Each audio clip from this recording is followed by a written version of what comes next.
Vos engagements budgétaires, 55% du pilier jeunesse, sont à la hauteur des enjeux démographiques, technologiques et numériques auxquels nous sommes confrontés. Nous apprécions aussi votre approche attentive à la question des territoires, à laquelle notre groupe est très attaché et qui devient cruciale à l'échelle de la grande région. Nous devons en effet équilibrer nos moyens entre les territoires afin d'éviter l'effet d'aspiration qu'induit la métropole. Nous devons mutualiser nos moyens, notamment en matière d'enseignement professionnel, pour maintenir les lycées professionnels dans les territoires éloignés, même s'il faut pour cela les inciter, comme vous le faites, Monsieur le Vice-président, à ouvrir leurs portes aux apprentis, quitte à provoquer une petite révolution culturelle au sein de l'éducation nationale. Nous devons aussi continuer à revivifier les territoires comme cela se réalise autour du campus des métiers et des qualifications cuir, textile, mode et luxe.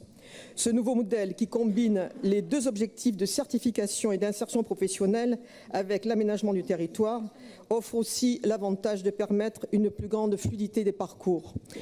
C'est, nous sommes d'accord là-dessus, le modèle de demain. C'est un défi de même ampleur que doit relever l'enseignement supérieur, celui de l'accélération des savoirs. Il devient banal de dire que nous sommes au début d'une vague d'innovation sans précédent depuis la Renaissance, les fameuses NBIC, notamment l'intelligence artificielle.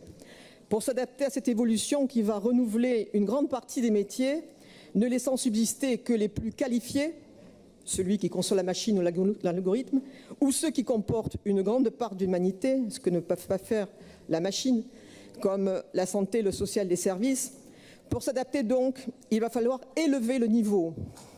Cela signifie augmenter le nombre de diplômés de l'enseignement supérieur.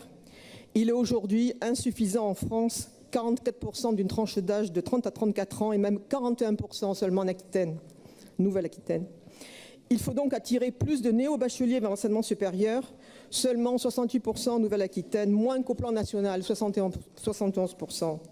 Or, pour cette politique enseignement supérieur, nous investissons en 2018 2,5% du pilier jeunesse, un peu plus si on réintègre les 8 millions de l'opération campus. Même si on se trouve à la croisée de deux périodes de gros investissements, ce qui explique l'effet creux de vague, comme expliquait M. Blanchard, on a le sentiment qu'un signal plus fort pourrait être donné pour l'enseignement supérieur.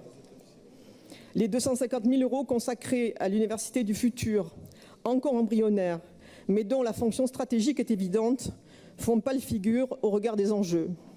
À côté de cela, il y a bien sûr le gros chantier de l'élaboration du SRESRI qui mobilise toutes les énergies et qui clarifiera sur le plan institutionnel nos perspectives d'action. Mais en attendant, on a du mal à voir la concrétisation des intentions toutes louables qui figurent dans le document de présentation budgétaire. Je vous remercie.